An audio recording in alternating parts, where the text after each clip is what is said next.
hundi keessanuu yoo deeyni namaa narra jiraattu qofa warri deeyni narraa qabdan hundi keessanuu yoo danda'an yoo obboleeyyan na jaalatan jiraatan irraa qabalan yoo ammoo gartee namni narraa qabalu hin jiraanne illee wallahi dhiifama afootu akka gartee na jetta namni irshita akka narraa qabdu wanti jenne walumaan hamachaa turre garuu hoggaa haada fi isaa muka bira dhaabbatu godhu ni rifannee jechuun wanti kanaa kun yoo mee gidii takka mee sammuu jibbansaa fi lolaa dhiisaa miira keessaa baati gaafa nan ulaa akkasitti dhawsan dhagee mee gizee takka gizeen ulaa akkasitti dhawsan inni asirra taa'u jiru obboleeyyiin dira kana haasoo jira yeroo nan ulaa banee bakka kana ga'u haada boqottiif kaatuma asirraan gararre luk yeroo nan orseenee beeka kun koy falmata falme dhiifama asitti waa danuu baasa deemee sitti bilbilee dhayitee moo akkamitti dhayitee goa inni jecha taasisu maaltu si fide odoo gasirra jirtu lakki bilbilee bakka sarreefus gaafatteeti bara namni dubbannaan sirraa jallisee namaa wacee badni wacee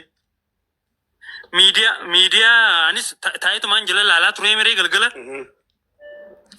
yeroo kana inni haada hunda gagarsiisaa ture akkanattiin maarri ta'ee haada kunni garsiisan eessa teessan laaluu jirta mana hankeemu osoo inni haada garsiisi jiruu haada san dhiiftee caaltuu bira dhufte moo akkamitti dhufteeti caaltuu bira dubaree isaa haadaaf garsiisi jiru maaliif obsigama manna moo samal taate samaa wachan wallaggeeffadhaa. yaa rabbi hogga namni tokko gaafatu nama wareersanaa takka isiniif dhiifnaa gaafadhaa yookaan moo gubbatti isaa meeni gaafannaa adda isinii baafnaa yoo bakka isinii nyaattu isinii yoo illee ufuma kaste walii haagaman wal wareessu taate obboleessa galatoomi odoo mana isaa jala teessee laaluu turte hogga inni haada gaggarsiisu miti. Mana kijaan jeboo manuma bakkumaan jiraadhu. Way mana caaltuu kanarratti hiree bakka inni uf garsiisaa ture hogga haada garsiisu eessa taa'ee garsiisa akkamii garte tiktaaka maratti himi? Live isaa jira barre live isaa irratti garsiisaa ture nagarree. Okay namicha haada garsiisu jiru mana isaa irratti garsiisa ture meree dhiyoo mana caaltuutti garsiisaa ture.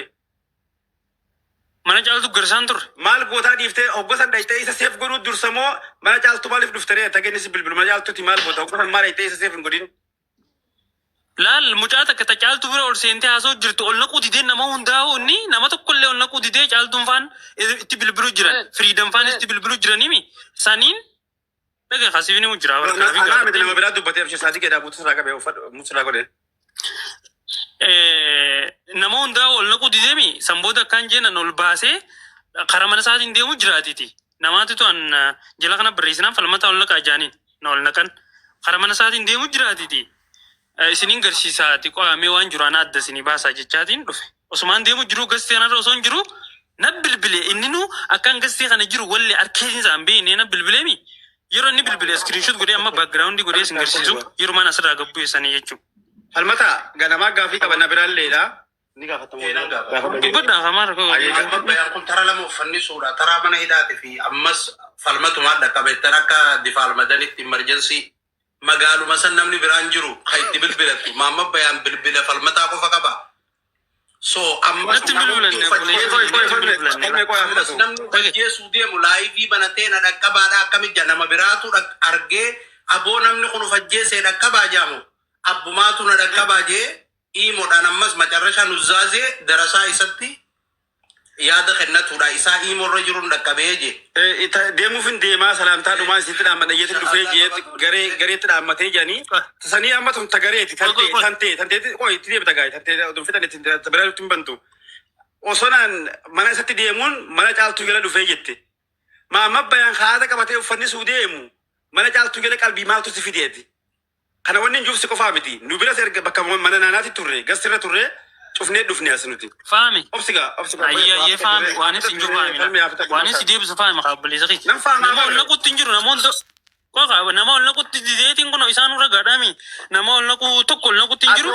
Anis ta'ee mana caaltuu maal godhuuf dhufteetti gabaabdutti. Hai.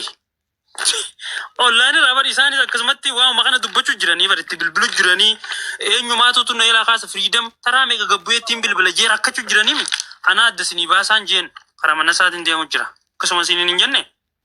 Tanuma himuu dhuftee eessatti as tana himuu dhufte moo tasa dhufteedha bargaafin tajaajiin galee bilee sonu rakkoo sirraa hin qabnu.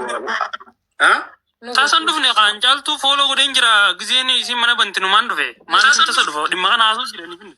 Okay, si mana kan kee taa'ee maamma bayaan kan uffannisuudhaaf deemu laalaa turte mana caaltuu maal karoora maaliif dhufteedha bargaafin أنا دنام باني قروا أنا تجيتوا دنام باني جبتوا أنا كان يجلس من قليل